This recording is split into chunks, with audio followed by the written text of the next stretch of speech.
Ma, nasaan na yung perang inipon ko sa ilalim ng kama ko? Bakit wala na ron? Niligay ko lang yun doon kahapon ng gabi ah. Yung pera ba? Ay, pinambili ko ng kalan. Hirap na hirap kasi ako magluto sa diuling eh. Ma, pera ko yun eh. Sana naman pinaalam niyo muna sa akin na gagastusin niyo. Aba, nagrereklamo ka pa eh, magagamit naman natin ang binili ko. Mabuti sana kung nilustay ko lang kung saan-saan yon. Kalan lang ma ang binili mo. Pero naubos na yung pera. Magkano ba ang kalan na yun? 10,000?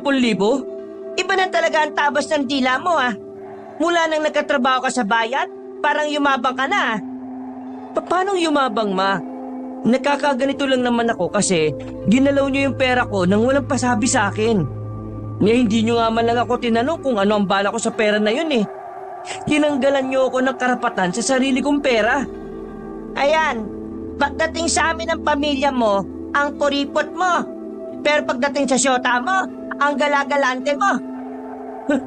Okay ka lang ba ma? Mayaman yung si Chloe. Siya pa nga gumagastos sa mga date namin eh. Hindi niyo kailangang idamay siya sa usapan natin ha. Ang problema natin ngayon ay yung pera kong ginastos niyo. Pinaghirapan ko yun ma. Ilang buwan ko yung pinagpaguran tapos ganun-ganun nyo lang winaldas. Kalan lang ang binili nyo ma. Pero wala na kagad lahat ng pera. Hindi nyo ba alam na parang pagnanakaw na yung ginawa nyo? Pagnanakaw? Paano pagnanakaw eh, mama mo naman ako? Napakayakin mo naman. Kala mo naman sobrang laki ng kinuwang pera sa'yo. Pamilya mo naman kami ah. Pero bakit ka ganyan? Ang kuripot mo. Ma, hindi ako kuripot. Lahat nga ng sinasahod ko nung nakaraan eh, sa inyo lang napupunta. Nagtatabi lang ako para sa sarili ko tapos pati yun kinuha nyo pa. Wala kayong awa sa akin, ma. Wala kayong pakialam sa akin eh. Palibasa, hindi nyo nakikita yung paghihirap ko. Nandyan lang kayo kapag may pera ako. Pero pag wala akong pera, hindi ko kayo maramdaman eh. Wala kang utang na loob. Karapatan mo na pagsabihan ako ng ganyan. Sa akin ka nang galing dito sa tinapupunan ko. Ako ang dahilan kung ano man ang natatamasa mo ngayon.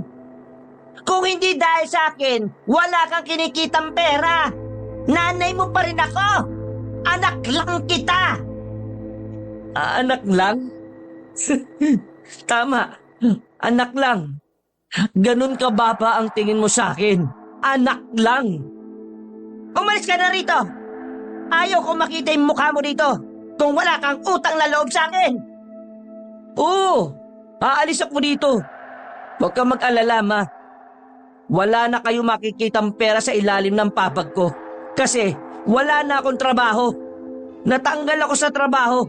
At yung perang tinatago ko na lang sana ang pag-asa ko para makapag-aral ako sa pasukan. Pero ayos lang. Hahanap na lang ako ulit ng bago kong trabaho. Pasakaling makapag-ipon ako ulit. Natameme ang ginang na si Angge sa mga narinig mula sa panganay na anak. Tila ba isang malaking sampal sa kanya ang lahat ng sinabi nito. Samantala, masama naman ang loob ni Kaloy nang lumabas na siya ng kanilang bakuran. Hindi niya matanggap na ang perang inipon niya para sana sa pagkokolehiyo ay kinuha lang ng kanyang ina nang walang paalam. Isang buwan na lang ay pasukan na ulit. Wala na siyang panahon para makapag-ipon ulit. Kaya naman sa susunod na taon na lang siya ulit magkukolehiyo. Mas uunahin na muna niyang maghanap ng bagong trabaho para makapag-ipon. Nang hapon na yun, ay naisipan niyang tumungo na lang sa kanyang nobya na si Chloe. Pero tinigil niya ang paglalakad nang maalala kung gaano nakarami ang tinulong sa kanya ng babae. Nakakaramdam na siya ng hiya, lalong-lalo na sa pamilya ni Chloe. Kaya naman, hindi na rin siya tumuloy doon. Ang ginawa niya ay pinuntahan na lamang niya ang kanyang kaibigan na si EJ. Zap! Yo! Base sa korte ng yung mga labi, at least na mga kilay sa isa't isa. Tila, ikaw ay nasa hindi magandang kalagayan ng iyong damdamin. Naabutan niya si EJ sa bakuran nito na abalang nagbabalat ng mangga. Para kang timang talaga. Bakit ganyan ka magsalita? Wala lang. Cool ba? Oo, cool. Kulang-kulang ka. Ito naman. Ano ba nangyari sa'yo? Hanggang ngayon ba iniisip mo pa rin yung pagsisisante sa atin ni boss sa trabaho? Hindi. Tanggap ko na yun eh. Alam ko rin naman na may mali tayo ron. Hindi na sana natin pinatulan yung customer na masama ang ugali. Eh ano nga dahilan? Bakit mukha kang problemado dyan? Eh kasi Sabi ko na nga, Abi. wala pa nga ako sinasabi. Ay, wala pa ba? O, sige, tuloy mo.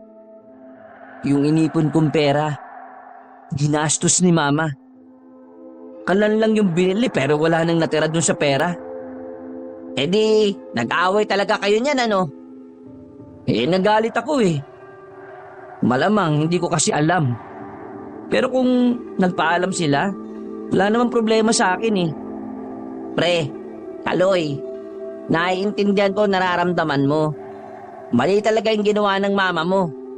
Pero sa halip na matuon lang yung attention mo sa inis, eh bakit hindi mo na lang ituon yun sa bagong trabaho? Eh, hindi pa nga ako nakakapaghanap eh. Eh ako meron na.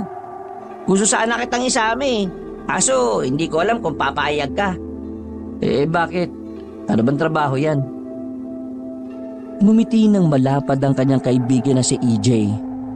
Pagsabi ni EJ kung ano ang trabahong papasukan niya, sumama agad dito si Kaloy. Desperado na kasi si Kaloy na makapag-ipon.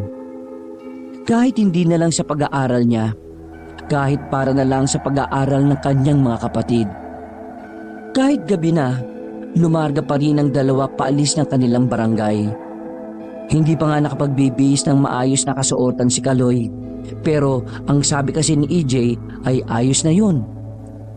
Magpapakilala pa lang naman sila sa kanilang magiging boss. Nasa 30 minutong lakaran ang ginawa nila bago nakarating sa lugar. Isang barangay din ang kanilang napuntahan. Tahimik na barangay yon. Hindi gaya ng kanilang barangay na kahit madaling araw na ay may mga nagkakantahan pa rin kahit ang papangit na mga boses. Pre, sigurado ka ba na dito tayo magtatrabaho? Ano ba talagang trabaho natin? Boy, Bakit? anong bakit? Boy ang sabi ko. Yun ang magiging trabaho natin. Magiging boy tayo sa malaking bahay na yan. Boy? As in, magiging utusan tayo? Oo! Ang sabi ni Tiyo noong nandyan pa siya, malaki raw magpasahod yung amo dyan. Tapos, hindi pa gaano nakakapagod yung trabaho. Eh, wala namang problema sa akin kahit na anong trabaho. Pero, legit ba yan? Tingnan mo nga yung bahay na ang lawak ng bakuran. Ang laki ng bahay pero parang ang dilim. Parang Haunted house. Yan ang napapala mo kakapanood dun sa Pamelak Lamil Horror Story sa YouTube eh. Halika, sumunod ka na lang sa akin. Agad silang lumapit sa harapan ng gate. Naroon ang isang gwardiya na mapungay ang mga mata, na parabang isang taon na itong hindi natutulog. Magandang gabi po sa inyo. Ako po yung pamangkin ni Ronaldo. Dating boy po rito sa mansyon. Nandito po ako kasi pinapunta niya po ako. Kailangan daw kasi ng bagong boy. At ito nga po pala yung kasama ko, ang kaibigan kong si Kaloy. Tumingin lang sa kanila ng seryoso ang gwardiya. Nagpabalik-balik pa ang tingin nito sa kanilang dalawa. Bigla na lang itong bumuntong hininga. Parang dismayadong umiling at saka walang ganang binuksan ang gate.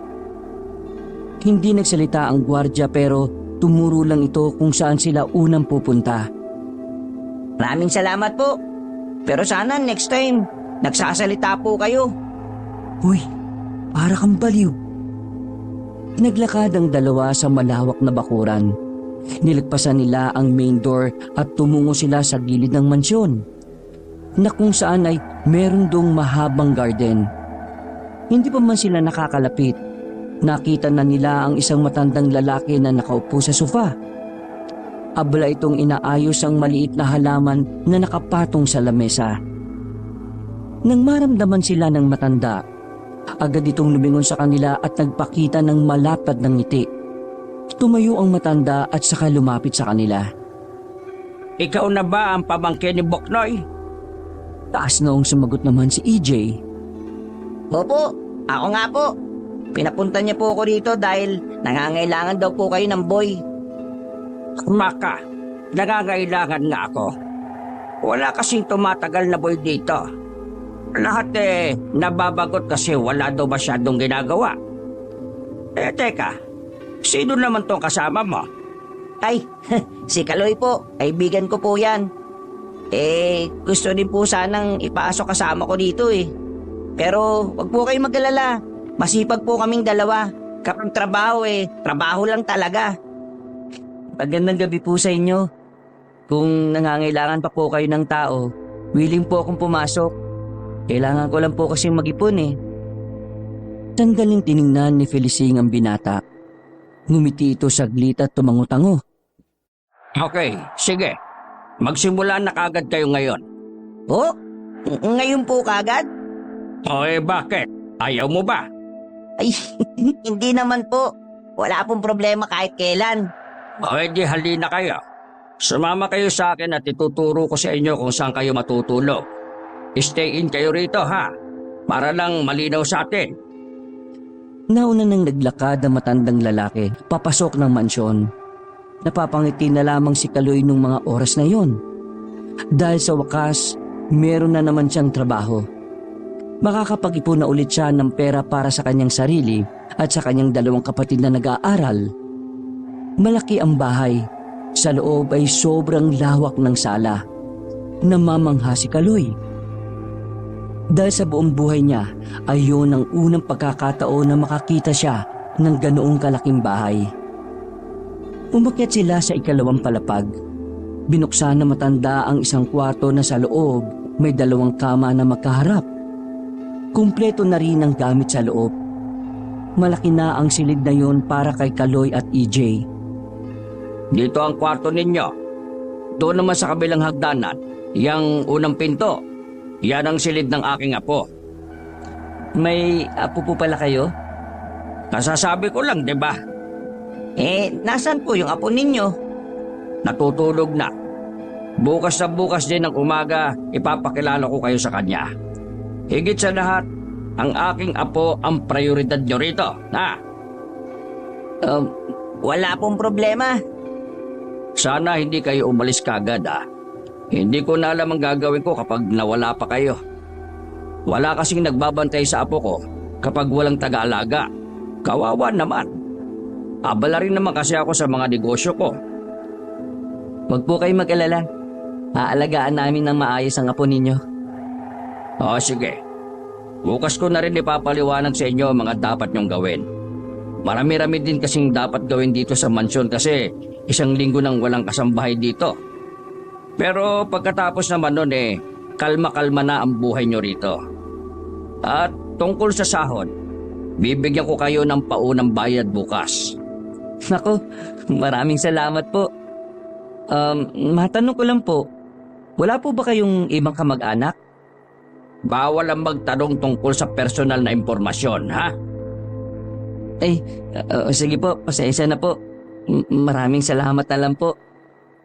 Maraming salamat po, Sir Felicing. Kami na po ang bahala sa apo ninyo. Basta gawin nyo lang ang trabaho ninyo. Pinapangako ko na magiging maganda ang sahod ninyo. Tumango at ngumiti na sa kanila ang matanda at saka naglakad na rin pababa ng hagdanan. Hindi naman maiwasan ni Kaloy na naging curious sa mga bagay-bagay. Kagaya na lang ng kung bakit dalawa lamang si Felicing at ang apo nito sa malaking bahay na yon. At kung bakit hindi tumatagal ang mga nagiging kasambahay o boy sa kanila. Napapaisip tuloy si Kaloy kung ano ba talagang klase ng bata ang apo na matanda. Maya-maya lang ay pumasok na rin sila sa loob. Ipagpapabukas na lang din nila ang pagkuha ng mga damit nila. Mas mainam na matulog na lang sila doon kaysa magpagod pang maglakad. Ano? Ayos ba, pre? Ang peaceful ng lugar na ito, no? Walang kaingay-ingay. Oo nga, sa sobrang tahimik parang nakakabingi na. Nako, masasanay ka rin sa katahimikan. Sana nga. Humiga na lamang ang dalawa sa kani-kanilang kama. Malambot ang kama na kanilang kinahihigaan. Naninibago si Kaloy. Nasanay kasi siya noon sa matigas na higaan. Bumuntong hininga na lamang si Kaloy. Pinagdarasal niya na sana maging maganda ang takbo ng trabaho niya sa pinasukan nilang yon. 6:00 ng umaga nang magising si Kaloy sa kanyang kinahihigaan. Naramdaman niya kasi na parabang merong nakatayo sa may pintuan. Agad na napabangon si Kaloy at paulit-ulit na kinalabit si EJ. Huy, Ising, yung apo ni Sir Felicing nandito. Kukusot-kusot pa ng mata ang binatang si EJ nang tumingin sa pintuan. Namulagat din ang mga mata nito nang makita ang 9 na taong batang lalaki. Maganda umaga. Ikaw ba yung apo ni Sir Felicing? Alam namang ikaw. Kinabigla nilang dalawa ang paraan ng pagsagot ng bata. Hindi nila inaasahan na may pagkamaangas pala ang batang yun.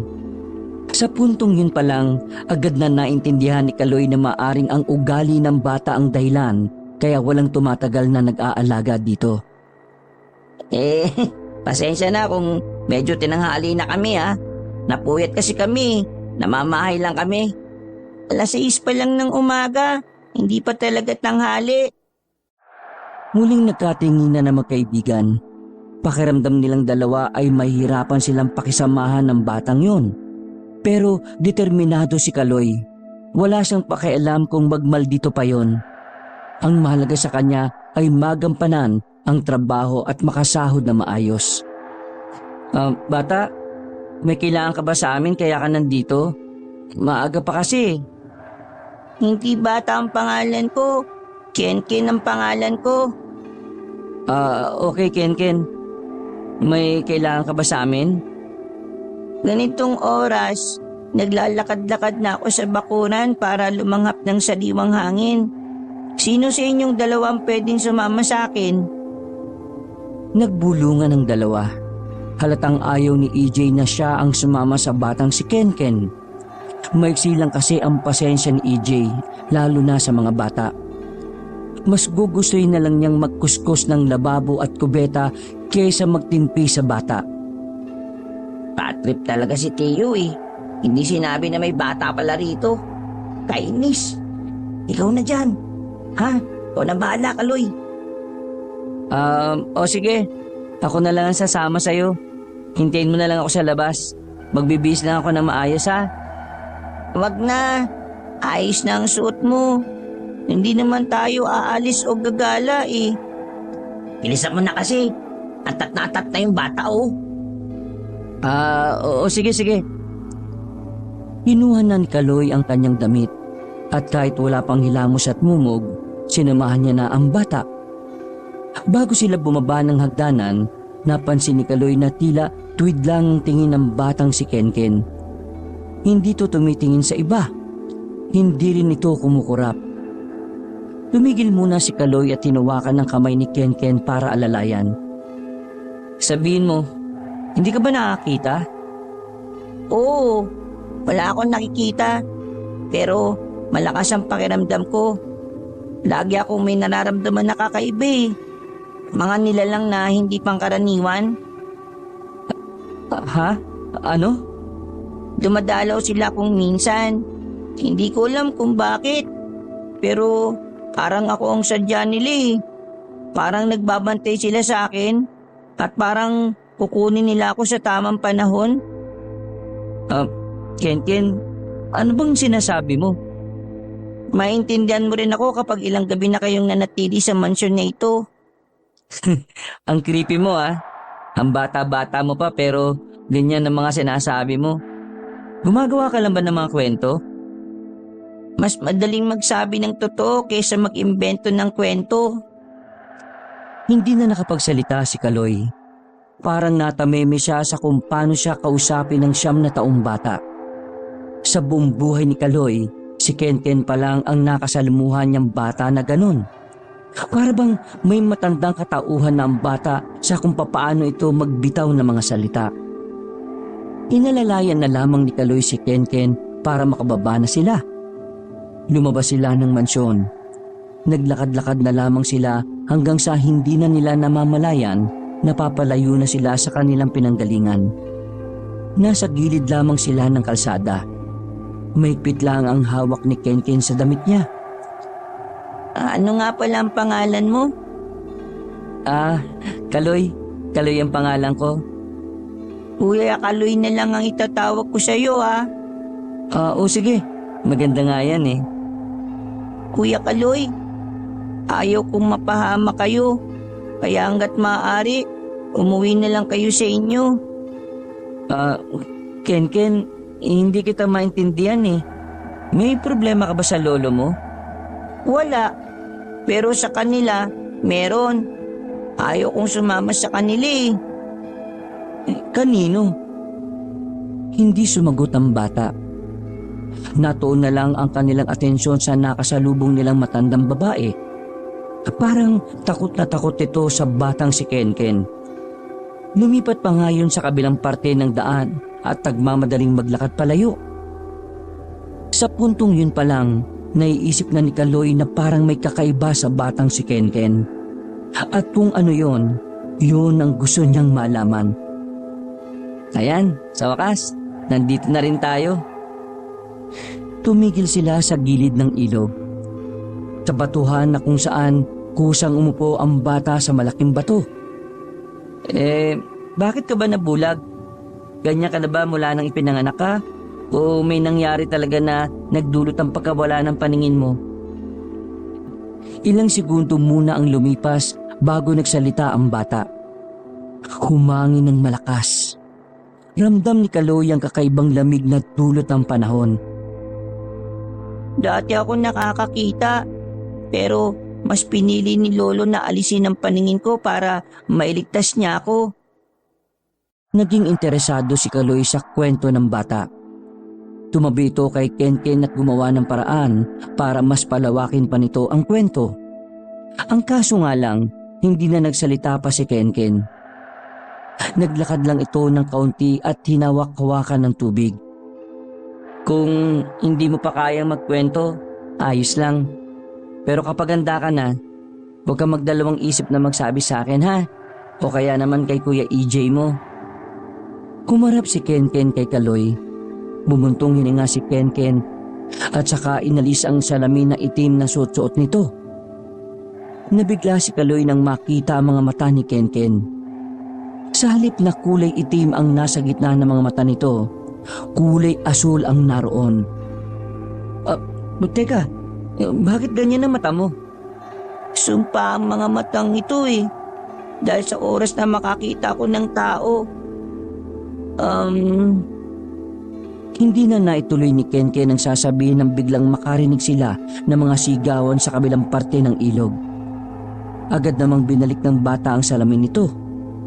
Paglingon ni Kaloy kung ano ang meron doon, nasipat niya na parang may taong nakalutang sa ilog.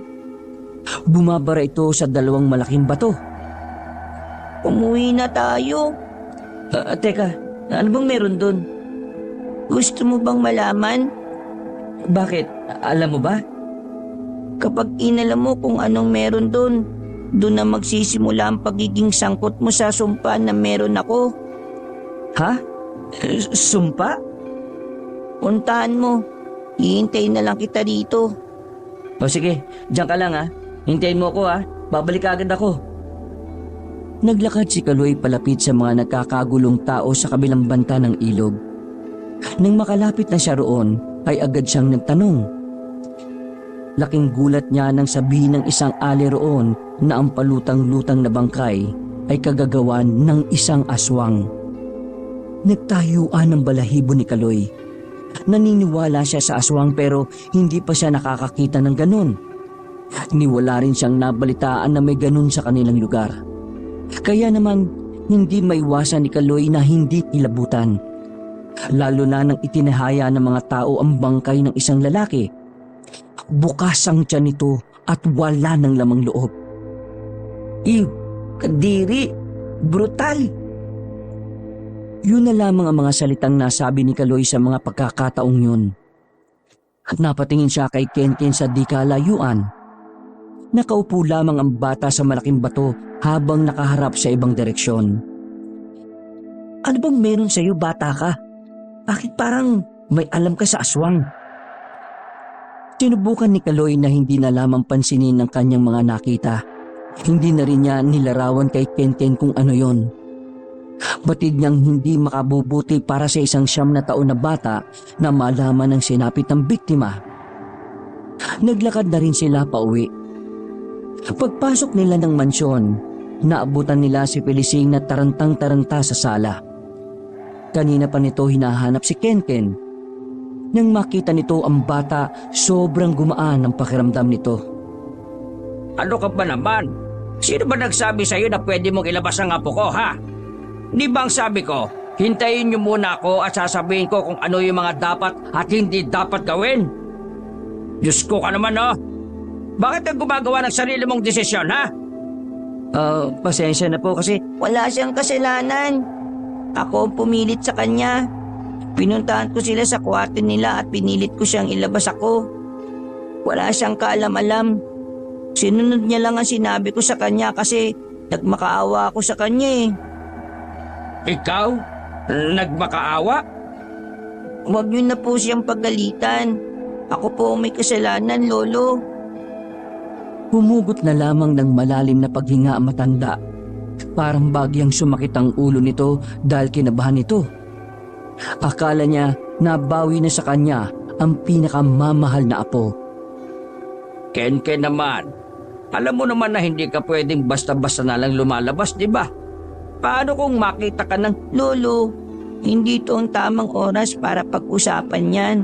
Ay, sige, pasensya ka na, apo. Nag-alala lang naman sa'yo si Lolo. Huwag na po kayo mag-alala, Lo. Habang suot ko yung binigay nyo, ligtas lang ako palagi. Nawiwindang si Kaloy noong mga sandaling yon habang nakikinig sa usapan ng maglolo. Palagay niya may kung anong hindi sinasabi sa kanila ang dalawang yon. Hindi niya alam kung anong klaseng lihim yon. Pero nararamdaman ni Kaloy na hindi lang yung basta lihim. Sa ahurahan kasi ni Kenken, sobrang nahihiwagaan na si Kaloy. Pasensya ka na, Kaloy, ha? O sige na, tawagin mo na si EJ at ibibigay ko na rin sa inyo yung unang sahod nyo. Pag-uusapan na rin natin ng iba pang mga bagay. Tumango na lamang si Kaloy at nagmamadaling inakyat si EJ sa kanilang silid. Pagdating niya roon, ay inabutan niya ang kaibigan na sarap pa rin sa pagtulog. Nakanganga at humihilig pa. Hinampas niya ng unan sa mukha si EJ at agad din naman itong nagising. Uy! Ano ba? Natutulog pa yung tao eh. Pinapatawag na tayo ni Sir Felicing. Ha? Ano Felicing? Uy, nananaginip ka ba, pre? Wala ka sa bahay niyo. Nasa trabaho na tayo. Sinuyot pa ni EJ ng tingin ng silid na kinalalagyan niya. Nang mapagtanto na hindi niya kwarto ang kinalalagyan nila, nagmamadali itong bumangon. Ay, oo nga pala, gagi. Bakit di mo lang ako ginising? O sige na, bilisan mo na. Marami tayong dapat pakinggan kay Sir Felicing. Agad din namang sumunod si EJ sa baba. Sinimulan na rin ng matandang lalaki ang instruksyon tungkol sa mga dapat nilang gawin at iwasan. Sa sobrang daming bawal, hindi na nila matandaan pa ang iba. Basta ang pinakabawal na gawin ay ang ilabas ang bata sa mansyon. Pwedeng sa bakuran, pero hindi pwedeng lumayo. Pagkatapos ng paliwanagan, ibinigay na rin sa kanila ang paunang sahod. Tuwang-tuwa si Kaloy. Kahit kasi wala pa naman silang gaanong ginagawa, malaki-laki na ang sinahod nila. Sir, parang sobra-sobra naman po yata ito. Kasi simula pa lang po namin. Gumiti lang ng malapad si Felicing. Kung tutusin kulang pa nga yan. Kung alam nyo lang kung gaano kahirap ang trabaho dito sa bahay, baka mag-demand pa kayo na mas malaki. Gaano nga po pala kahirap? mahirap. Mahirap in a way na kailangan yung maging matapang. Basta, sa mga susunod na araw may sasabihin pa ako sa inyo. Kaya sana, nandito pa rin kayo sa araw na yon. Hindi po kami aalis, no? Kung ganito ba naman kabait ang amo namin at ganito kalaki yung sweldo, lugi pa ba kami? Natawa na lamang sa kanila ang matanda. Matapos yun ay nagpaalam na rin sa kanila si Felicing. Marami pa kasi itong aasikasuhin sa kanyang mga negosyo. Kaya naman, naiwan na lang silang tatlo sa mansyon. Ken, kapag may kailangan ka, igalaw mo lang itong maliit na bell na ito ha. Kami ng Kuya EJ mo maglilinis lang muna ng mga nakatambak sa likuran. Pinapahangan niyo talaga ako. Bakit? Dahil ba mga gwapo kami? Pinapahangan niyo ako kasi nararamdaman kong matapang kayo. Ano ba kasing tapang ang sinasabi niyo maglolo? Bakit? May makakasuntukan ba kami mga kalugar niyo rito? Sabihin mo lang. Handang-handa naman kami ni Kaloy Di ba, Kaloy? Pilit na tumango na lamang si Kaloy. Pero nung mga sandaling yon ay iba ang tumatakbo sa kanyang isip. Naglalaro sa utak niya kung may koneksyon ba sa aswang ang pagiging misteryoso ng batang si Kenken. Sinimulan na ng dalawa ang paglilinis sa likuran ng mansyon. Maraming lumang gamit ang basa na lamang itinambak doon. Dakong 10:00 na ng umaga nang matapos sila. Si EJ na ang kusang nagluto ng kanilang pananghalian. Sabay-sabay na kumain ng tatlo. Pagkatapos, nagpaalam na muna si Kaloy na uuwi sa kanila saglit para kunin ang mga damit nito. Isasabay na lamang ng binata ang damit ni EJ dahil hindi pwedeng walang maiwanan sa mansyon. Alauna na makarating si Kaloy sa kanilang bahay. Pagpasok niya ng bakuran ay agad siyang tinanong ng kanyang inang si Angge. Bilang paggalang ay sinagot naman niya yon. Saan ka ba galing at hindi ka umuwi kagabi? May nahanap na po akong trabaho ulit. Stay in yun kaya hindi na muna ako uwi rito sa bahay. Pagkarinig ng ginang sa sinabi ng anak, ay agad itong napatayo mula sa kinauupo ang bangkito. Paano mga bayarin namin dito? Huwag ko kayong mag-alala ma. Kahit na hindi ako umuwi rito, magpapadala naman po ako ng pera. Sa katunayan, eto. Inilabas ni Kaloy ang 3,000 piso at inilapag sa lamesa. Paunang sahod ko po yan. Kunin niyo na lang muna. Kulang ito. Maraming gastusin dito sa bahay. Nagsisimula pa lang po ako sa trabaho. Kaya wala pa po akong pera. Kayo na muna ang dumiskarte sa kulang. Hindi ako bangko na laging may pera, ma. Maawa naman kayo sa akin. Uuwi lang ako para kumuha ng mga gamit ko at damit. Huminga na lamang ng malalim ang kanyang ina. Baka sa mukha ng ginang ang inis, pero hindi na lamang yun pinansin pa ni Kaloy. Dali-daling kinuha ni Kaloy ang mga gamit at saka umalis na din. Mag-aalas 3 nang makabalik si Kaloy sa mansyon.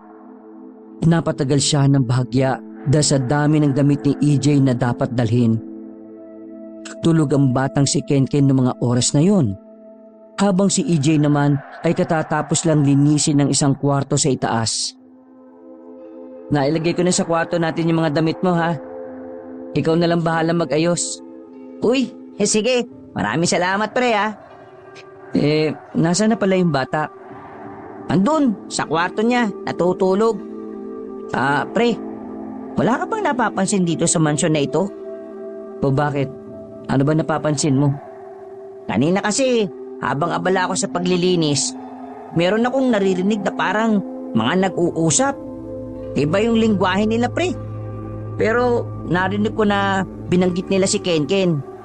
Pero nang hanapin ko naman sila rito sa gilid-gilid ng mansyon, wala namang tao. Sinasabi mo ba na may multo rito?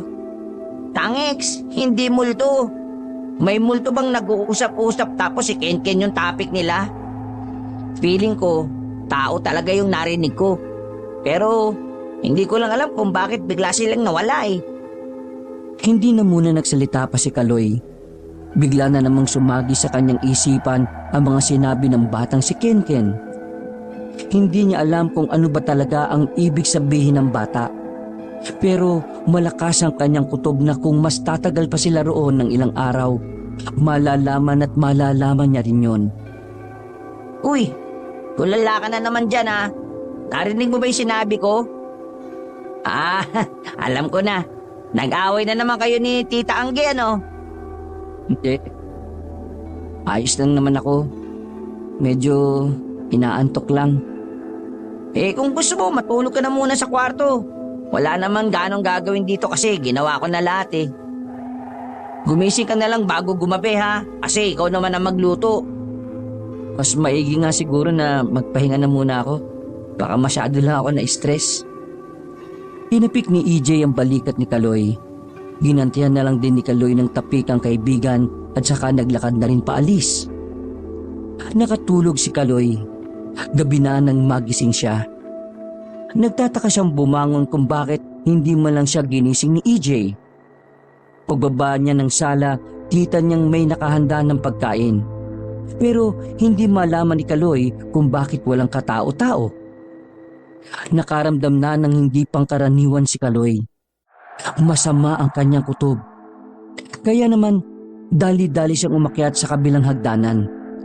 Kinatok niya ang kwarto ni Kenken. Agad na nagbukas yun. Nasa loob ang kanyang kaibigang si EJ at saka hinila siya papasok sa loob. Tinakpan sandali ang kanyang bibig. Huwag kang maingay. Ah, bakit? Ano bang nangyayari? Nang mapadako ang tingin ni Kaloy sa batang si Kenken, ay nasa kama lang ito.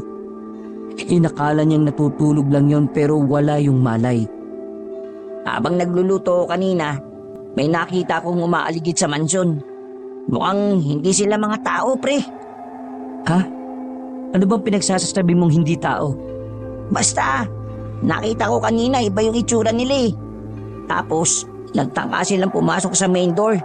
Pero alam mo yun, parang may ewan na pumipigil sa kanila. Hindi sila makapasok. May trespasser na pala. Nasaan yung gwardiya natin? Biglang nakita ni Kaloy ang labis na takot sa itsura ni EJ. Kinabahan din siya dahil doon.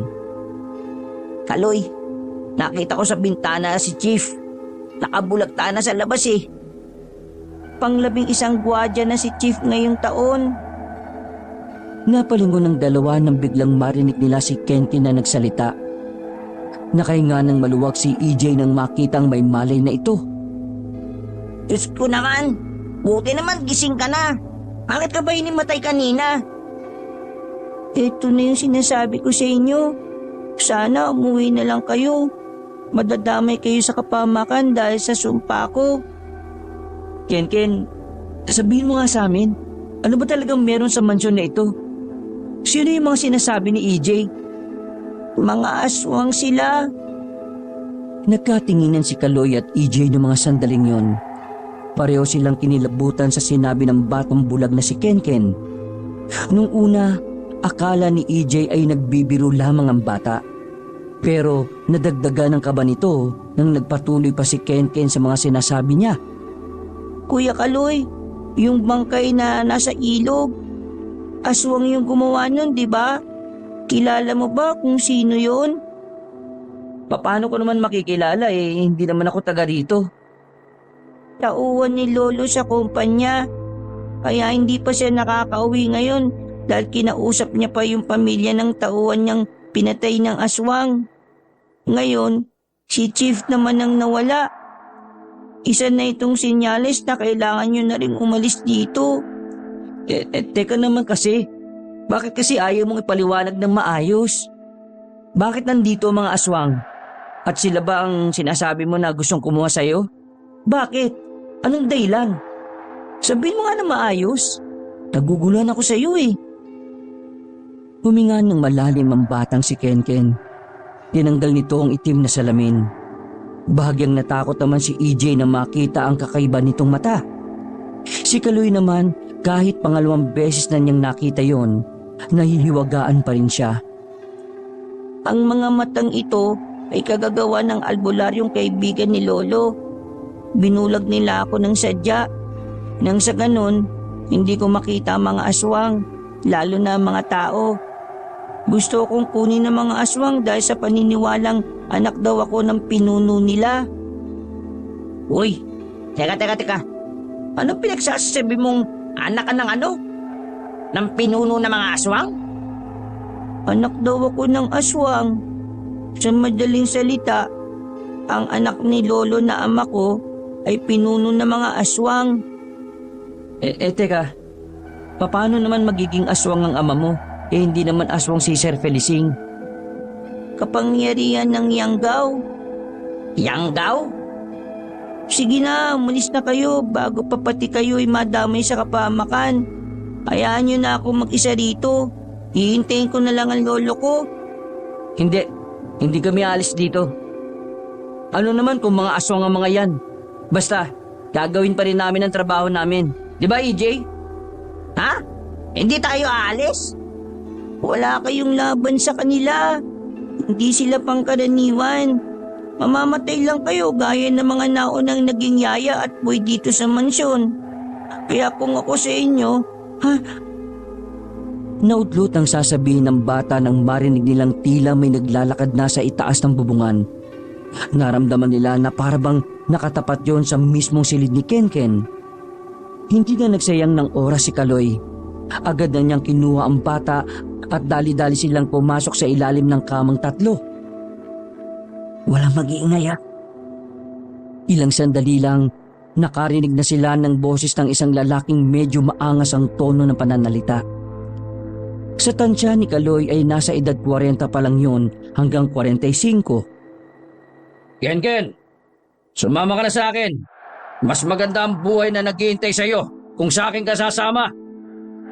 Sinenyasan lang ni Kaloy ang bata na wag nang magsalita. Ako ang ama mo, kaya hindi kita pababayaan. Kalimutan mo na ang lolo mo dahil darating din ang araw na mamamatay na rin siya sa katandaan. O pwede ring dahil sa mga aswang. Noong mga sandaling yon, sobrang kaba ang magkaibigan.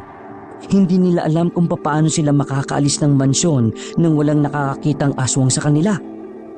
Napapailing na lamang si Kaloy. Sa kanya na lamang napagtanto na kaya pala malaki ang sahod doon, hindi pala talaga basta-basta ang mga nangyayari sa mansyon. Ken, anak, huwag mo nang hintayin na gawin ko ulit yung mga ginawa ko sa mga nauna mong yaya. Alam mo kung paano ako magalit. Walang magagawa mga pulis at maging ang lolo mo. Anong gagawin natin, Kaloy? Paano natin mapapalaya sa mga yan? Wala tayong gagawin. Hanggang hindi sila nakakapasok sa mansyon, mananatili lang tayo rito. Mga ilang sandali lang, naramdaman na lang nilang nawala na ang mga yabag ng paa sa itaas. Narinig nila na nagsisialisan na ang mga yon. Saka lamang nakaramdam ng ginhawa ang dalawang magkaibigan. Paglabas nila sa ilalim ng kama ay hingal na hingal sila. Wala na ba talaga sila? Hindi naman sila nagtatagal dahil wala naman silang magagawa. Hindi sila makakapasok dahil sa malakas na pangontra na nasa mansyon. EJ, tawagan mo si Sir Felicing. Nagmamadaling kinuha ni EJ ang cellphone at saka kinontak ang matandang amo. Habang si Kaloy naman ay lumabas ng silid. Bumaba siya at kumuha ng malaking kutsilyo. Tumilip siya sa bakuran sa labas.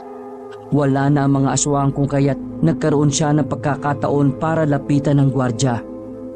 Buong akala nila ay patay na yon. Pero naramdaman pa ni Kaloy ang pulso. EJ, sabihin mo kay Sir na dumiretso siyang ospital. Isasama natin si Kenken. Buhay pa si Chief. Walang sinayang na oras ang lalaking si Kaloy. Binutan niya ang gwardya. Mabuti na lang ay marunong magmaneho ng sasakyan si EJ, kaya naman nagamit nila ang sasakyan ng amo. Kasama si Kenken, nagmamadaling pinaharurot ni EJ ang sasakyan paalis. Mabilis silang nakarating ng ospital, saka pinaasikaso sa mga nurse ang gwardya. Habang naghihintay sila ng update sa doktor, dumating naman ang matandang si Felicing.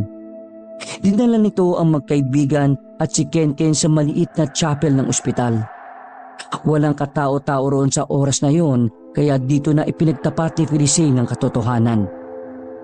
Kaloy, AJ, humihingi ako ng paumanhin sa inyo, ha? Alam kong makasarili kong iisipin ang paglihim na ginawa ko sa inyo. Pero desperado na kasi akong protektahan ang apo ko eh. At kayo lang ang naisip kong makakatulong sa akin.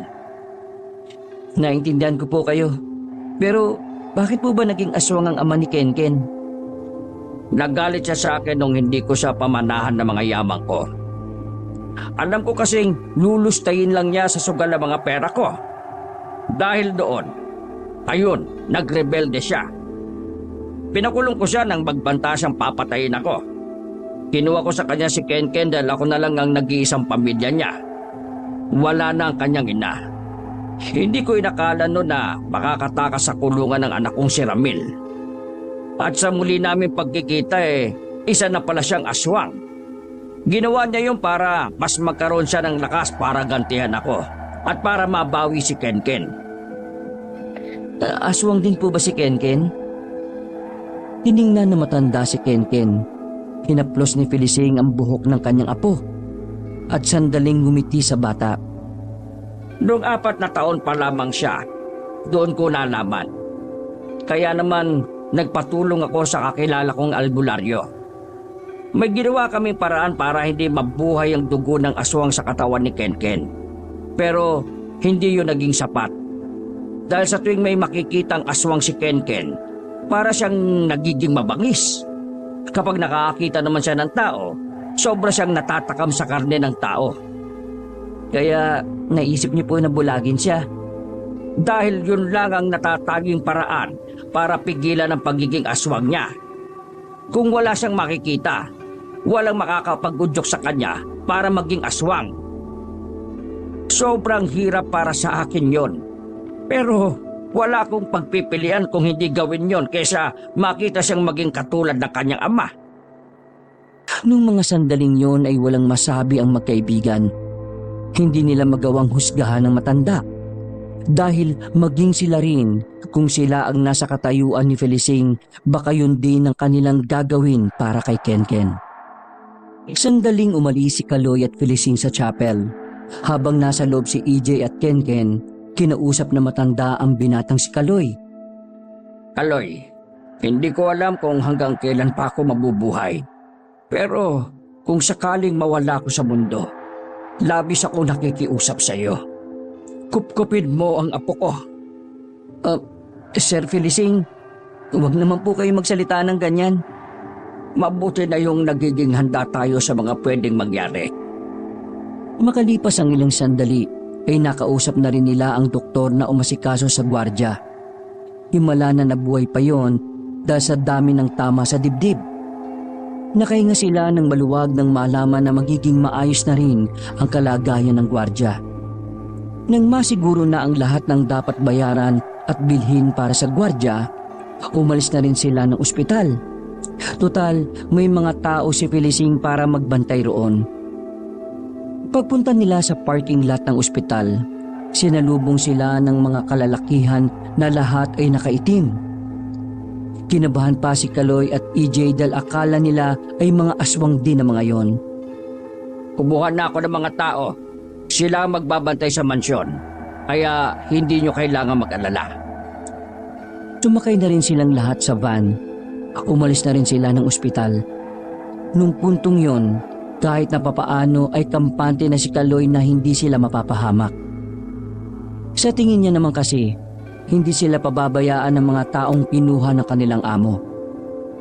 Habang nasa kalagitnaan ng biyahe ay nakatulog na naman si Kenken. Habang si Kaloy at EJ ay gising na gising. Hindi nila magawang matulog lalo pat liblib na ang kanilang dinaraanan. Mga ilang sandali lang, ang tahimik na biyahe ay nagsimula ng mabalutan ng kaba.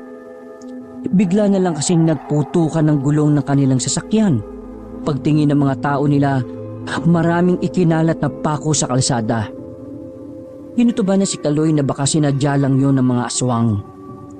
Sir Felicing, bumalik na po tayo ng sasakyan. Baka paka na ito ng mga aswang. Maganda kayong lahat sa posibleng pag-atake ng mga aswang. Nang makabalik na sila sa loob ng sasakyan, habang nakaparada sila sa gitna ng kalsada, nakaramdam na sila ng mga kaluskos sa paligid. Nagtitindigan na naman ang mga balahibo ni Kaloy sa mga sandaling yon. Kaloy, mamamatay na ba tayo ngayon? Pakiramdam ko, ang daming aswang na nakapalibot sa paligid natin eh. Huwag kang magsalita ng ganyan. Mga ilang segundo na muna silang nakiramdam sa paligid. Maya-maya lang, bigla na lang silang nakarinig ng putok ng baril.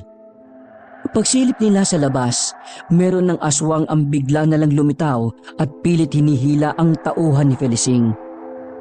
Nang mabaril nila yon, ay sumunod naman ang iba pang mga aswang.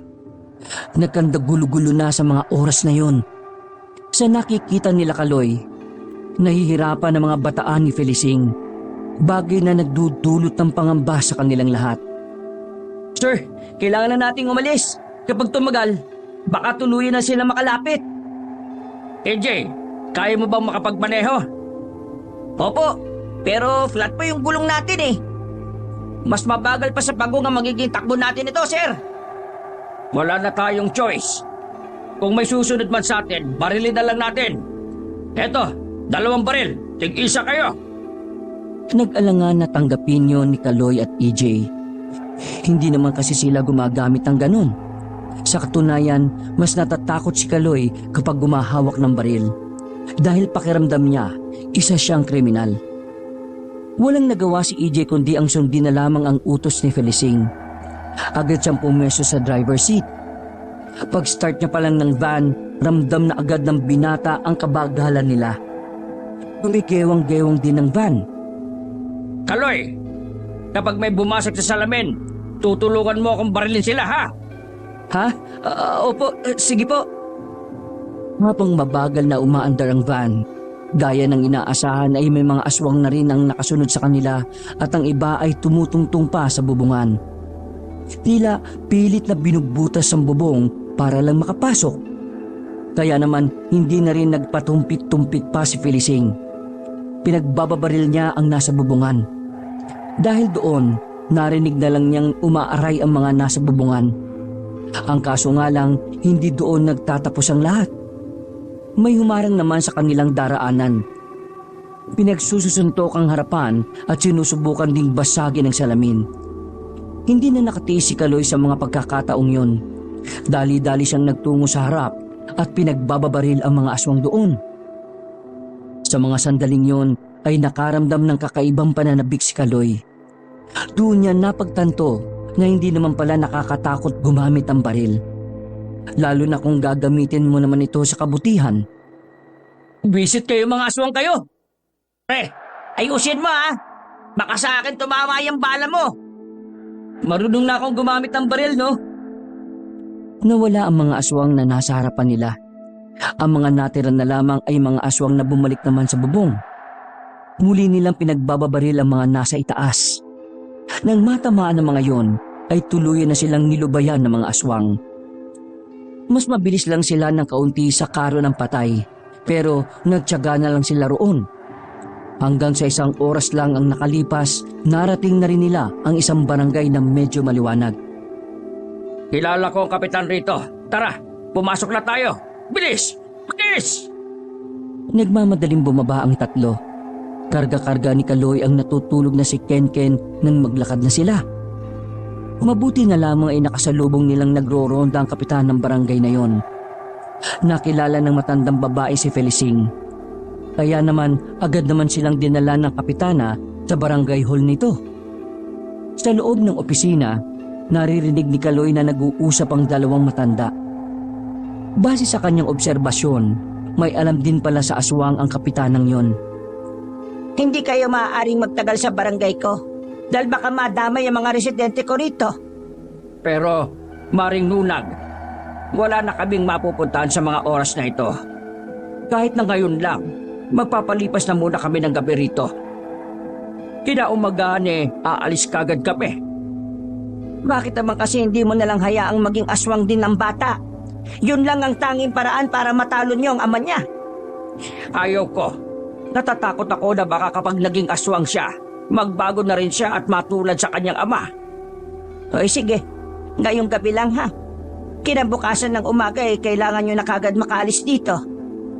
Maraming salamat talaga, Maring Lunag. Isang bakanting silid ang pinagamit sa kanila sa barangay hall. Kahit na papaano, nakahinga rin sila ng maluwag. Tulala naman ang magkaibigan nun. Hindi nila inakala na hahantong ang lahat sa ganon. Pagtatrabaho lang sana ang pinunta nila at yun nga, nalagay pa sa alanganin ang kanilang buhay. Nawiwindang si Kaloy sa mga nangyayari. Tinatanong sa sarili kung makakaligtas pa ba sila sa mga aswang. Muli niyang naisip ang pamilya noong mga sandaling yon. Nakaramdam din siya ng panghihinayang. Kung alam niya lang na magiging ganoon ang kalagayan nila, ginawa na sana niya ang lahat para magkaayos sila ng inang si Angge. Pre, magkano na kaya sasahurin natin ito, no? Tumingin si Kaloy sa maglolong mahimbing na ang tulog sa mga pagkakataong yon. Sa lahat ng pinagdaanan natin, yan talaga yung una mong inisip. Siyempre naman, no? Buhay ang tinaya natin dito Hindi naman pwedeng mauwi lang sa wala ang lahat ng to. Kapag nakauwi ako ng buhay, dapat lang may maiuwi rin akong pera. Isipin mo kung paano natin maliligtas tong batang to. Base sa pagkakaintindi ko, kapag ito nakuha ng ama niya, wala na, finish na. Malalim na paghinga na lang ang ginawa ng dalawa. Nang dalawin ng antok ay nakapagpahinga na rin sila. Kinabukasan, maaga silang naganda para sa kanilang pag-alis. Napalitan na rin ng matinong gulong ang kanilang sasakyan. Sa tapat ng barangay, sandaling kinausap ni Felicing ang matandang sinunag. Sa obserbasyon ni Kaloy, tila kakaiba ang pamamaalam ng kanilang amo sa kapitana. Para kasing bahagyang naluluha pa ang dalawang matanda. Maya-maya lang ay bumiyahe na rin sila paalis. Pupunta tayo sa safe house ko. Malayo-layo ang biyahe. Baka abutin na tayo ng hapon. Pero ang mahalaga, hindi na nila tayo masusundan. Tumango na lang ang magkaibigan. Kahit na malayo-layo na ang kanilang pupuntahan, hindi pa rin napanatag ang kalooban ni Kaloy. Alam niya na habang nasa loob pa rin sila ng kanilang probinsya, nasa bingit pa rin ng kamatayan ang kanilang mga buhay. Sa haba ng kanilang biyahe ay nakatulog na si Kaloy. Nagising na lamang siya na 3:00 na pala ng hapon. Maya-maya lang ay pumarada na rin ang sasakyan sa gilid ng isang malaking bahay. Nang mag-doorbell si Felicing ay agad na sumalubong sa kanya ang ilang kasambahay na nangangalaga sa bahay na yon. Inalalayan naman ni Kaloy ang batang si Kenken nang pumasok na sila sa loob. Maganda ang bahay, pero di hamak na mas maliit yon kumpara sa isang mansyon ng kanilang boss. Umupo sila sa sofa at agad namang kumilos sa mga kasambahay para paghandaan sila ng pagkain. Sa hindi malamang dahilan, biglang kinabahan si Kaloy nang magtama ang tingin niya at ang tingin ng isang matandang kasambahay. Sir Felicing, sigurado po ba kayo na safe tayo dito sa safe house nyo? Huwag kayo mag-alala. Hindi naman ito alam ng ama ni Kenken. Kaya nga safe house Ibig sabihin, safe tayo dito sa house. Pero mabangis ang pang-amoy ng tatay ko. Kahit nasaan tayo, naamoy niya tayo, Lolo. Apo, huwag kang maging negatibo. Ipagdasal na lang natin na sana hindi na nila tayo matuntun dito. Ipagdasal? Pakikinggan ba ako ng Diyos kahit na aswang ako? Aswang na kampo ng kadiliman? Hindi naman lahat ng aswang ay katulad ng ama mo. Kagaya mo, naiiba ka. Dahil kahit na aswang ka, ang puso mo ay para pa rin puso ng tao. Niyakap na matanda ang apo nito. Pero si Kaloy, hindi pa rin niya maiwasang hindi mabahala. Hindi siya komportable sa bahay na yon. Pakiramdam niya, hindi sila dapat magtiwala sa mga kasambahay na naroroon. Makalipas lang ang ilang oras ay sabay-sabay na rin silang nagmeryenda. Pagkatapos ay naglakad-lakad na lang muna si Kaloy sa paligid. Nang sa ganon ay makapagmasid-masid siya sa mga taong kasama nila. Sa kalagitnaan ng pagmumuni-muni ni Kaloy Napansin niyang nag-uusap-usap ang mga kasambahay sa may garden. Tumigil ang mga yon nang makita siyang paparating. Nagkanya-kanya ng pulasan ng mga yon na parabang may hindi dapat marinig ang binata. Masama na talaga kutob ko sa mga kasambahay na to. Sinubukan ni Kaloy na sundan ng isang matandang kasambahay. Sa lahat kasi ng mga kasambahay doon, sa matandang yun siya pinakamas nagdududa. Naabutan niya ang matandang yon sa may likuran ng bahay na kunwari nag-aayos sa mga sinampay. Hindi na napigilan ni Kaloy ang kanyang sarili. Tinanong na niya ang matanda. Mawalang galang na pero hindi ako mapalagay sa mga tingin nyo eh. Pwede po bang umamin kayo sa akin? May ginagawa po ba kayong masama laban kay Sir Felicing? Pagkasabi ni Kaloy ng mga salitang yon, ay tila natataranta ang matandang kasambahay. Nanlalaki ang mga mata nito. Dudugtungan pa sana ni Kaloy ang kanyang sasabihin nang biglang marinig niya ang tinig ni EJ sa loob ng bahay. Naalarma siya dahil doon. Kaya naman iniwan na muna niya ang matandang babae at saka dali-daling bumalik. Pre, wala si Sir Felicing. Hindi ko alam kung saan nagpunta. Sa mga kwarto, tiningnan mo na ba? Oo eh, pero wala din eh. Napalingon ng dalawa nang maramdaman nila ang batang si Kenken na pababanan ng hagdanan. Agad naman nilapitan ni Kaloy ang bata para alalayan ito. Oh, hindi ka dapat lumalabas na mag-isa, Kenken. Alam mo naman na hindi ka nakakakita eh. Alam ko kung saan maaaring pumunta si Lolo.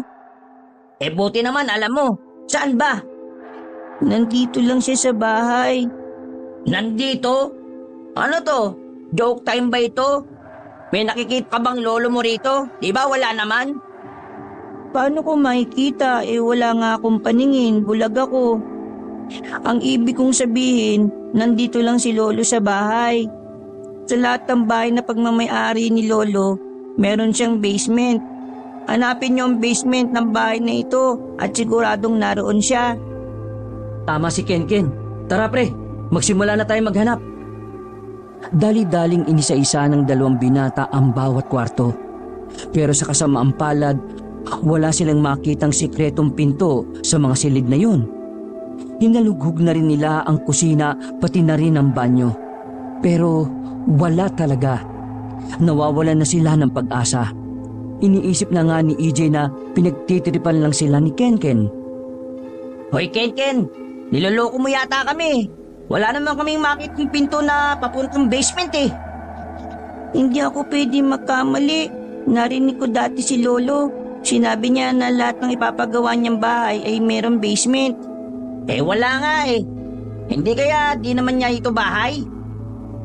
Natigil ang kanilang pag-uusap nang biglang marinig nila ang sigaw ng matandang si Felicing. Base sa kanilang naririnig ay tila nanggagaling sa ilalim ng bahay ang boses ng kanilang amo. Natatarantan nilang hinanap kung saan nagmumula ang tinig na yon. Hanggang sa makarating na sila sa ilalim ng hagdanan. Doon nila nakita ang isang pintuan sa unang tingin. Hindi talaga mapapansin na pintuan yon dahil kakulay na kakulay ng pader.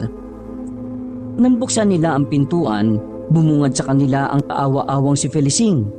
Gumagapang nito at duguan ng ilang parte ng katawan. Ganun na rin ang ulo nito. Sir Felicing! Kaloy, kunin mo ito. Buong lakas na hinagis ni Felicing ang isang itak. Nasalo naman agad yun ni Kaloy. Tumakas na kayo. Nasa ibaba ang anak kong si Ramil. Bilisan nyo na. Itakas nyo na si Kenken. Pero sir, Punyebas, wala nang pero-pero. Ngumiti ang matanda sa kanila. Tumango ito na parabang sinasabi na tanggap na nito ang kanyang sasapitin. Kaloy, EJ, maraming salamat sa inyong dalawa. Kayo na ang bahala sa apo ko. Bumalik kayo doon sa mansyon. Doon sa kwarto ko. Sa ilalim ng kama, naroroon ang aking mga pera. Yun ang gamitin nyo sa pagpapalaki kay Kenken. Kahit nalabag sa kalooban nilang iwan na matanda, wala na silang magagawa dahil pare-pareho silang mamamatay kung hindi sila makikinig. Palabas na sila ng main door nang biglang humarang ang mga kasambahay. Dudumugin na sana sila ng mga ito pero natakot ang mga yon nang ipakita nila ang kanilang baril. Sinasabi ko na nga be, hindi kayo dapat pagkatiwalaan ng mga siraulo kayo. Nagpaputok ng baril si Kaloy sa ibaba. Parang mga palakang nagtatatalo ng mga yon at saka dali-daling tumakbo paalis. Sinamantala na nila yon para makalabas agad ng bakuran. Ang kaso nga lang, pagdating nila sa sasakyan ay flat na ang mga gulong nito.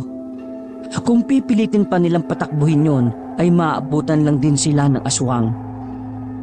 Kaya naman agad-agad na tumakbo ang tatlo.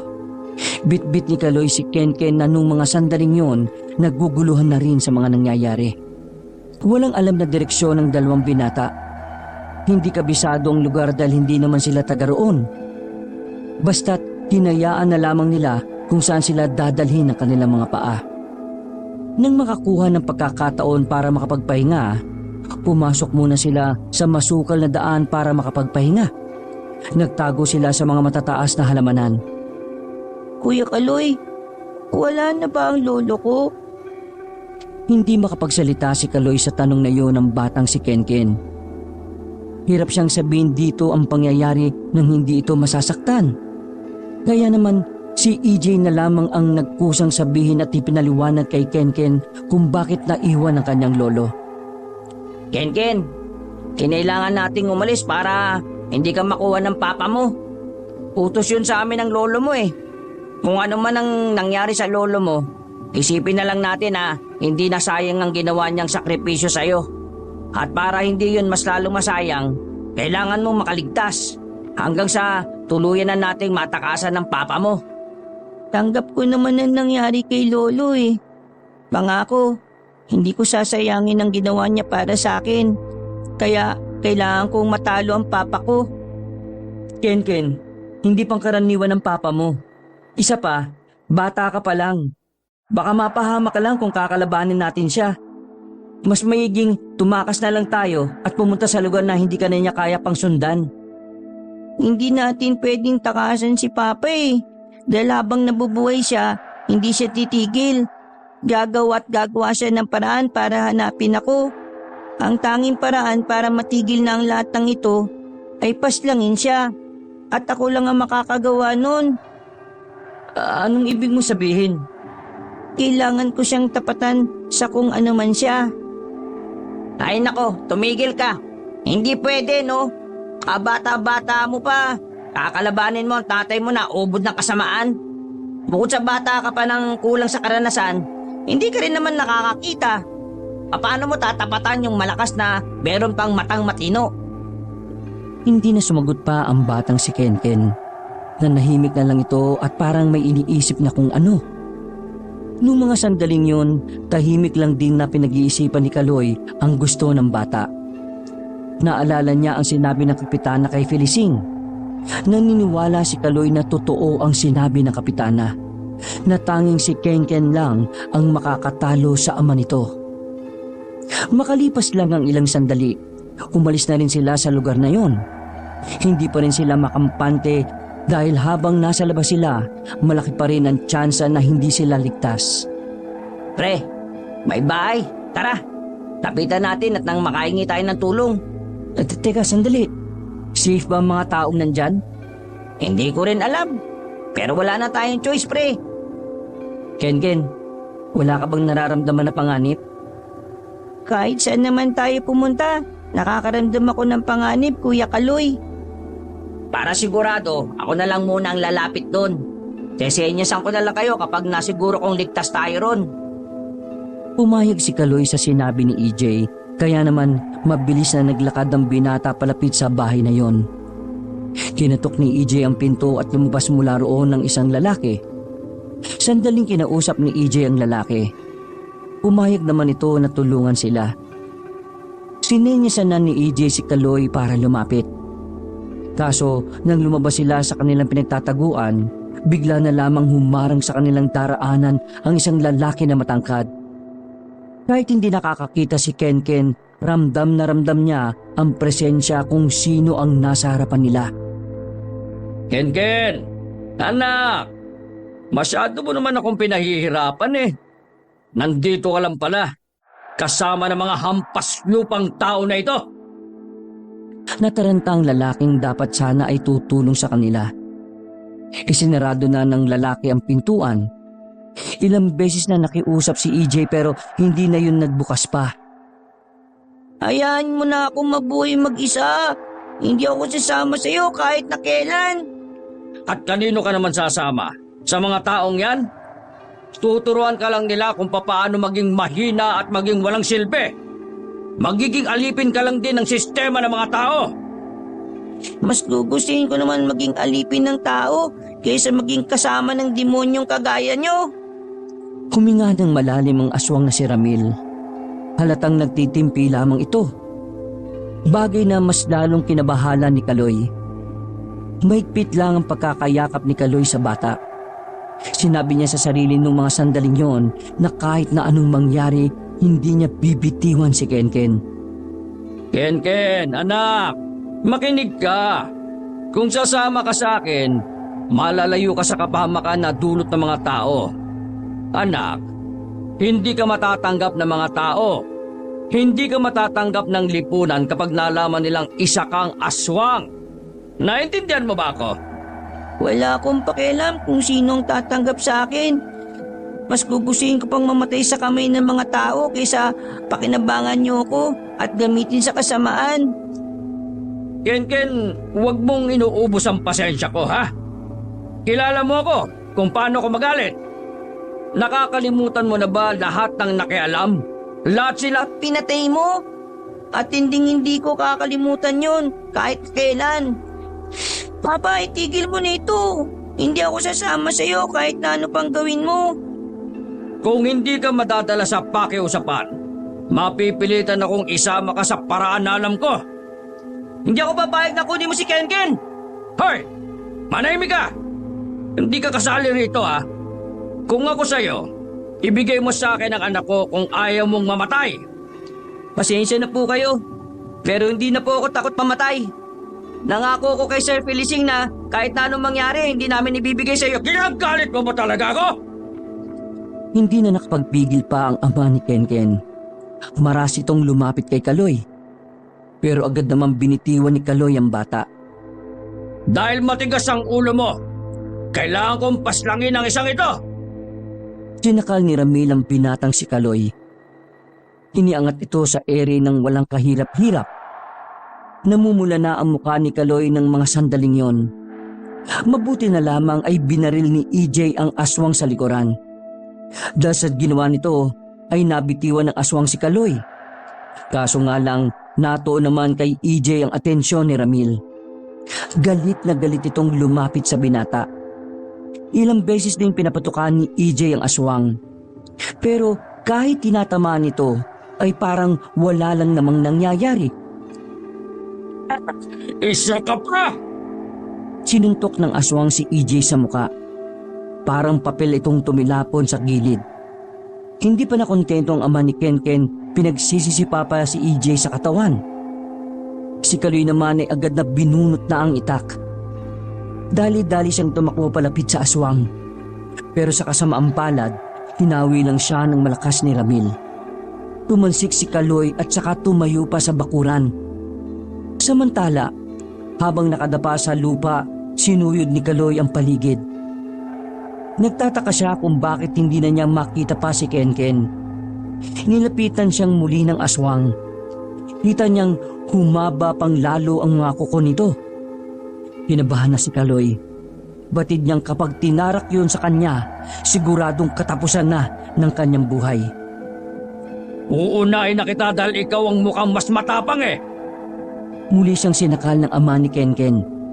Nakaamba na sa ere ang mahaba nitong kuko. Nang nasa aktong itatarak na nito ang kuko sa tiyan ni Kaloy, pero buti na lang ay biglang dumating ang batang si Kenken. Iba na ang anyo nito. Marami na itong buhok sa katawan. Kulubot na rin ang muka. Ang kulay asul nitong mata ay nilamon na ng kulay pula.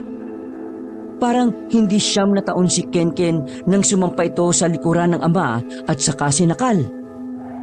Nang mapitiwan ito si Kaloy, agad ding kumalas ang binata. Kenken! Bakit Bakit ka naging aswang? Aswang naman talaga ako eh.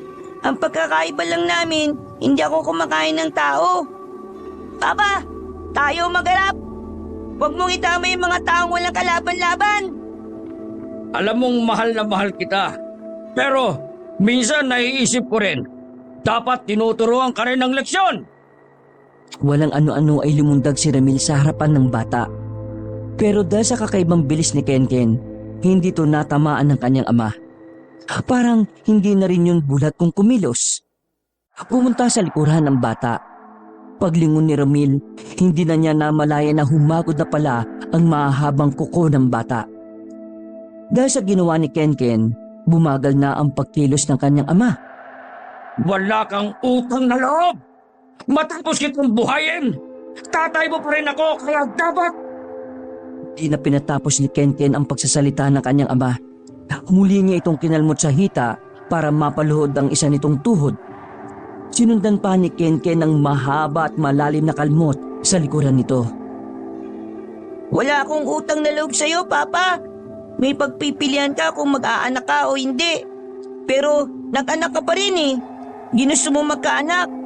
Pero tinanong mo ba ako kung gusto kong maging anak mo? Na maging tatay kita?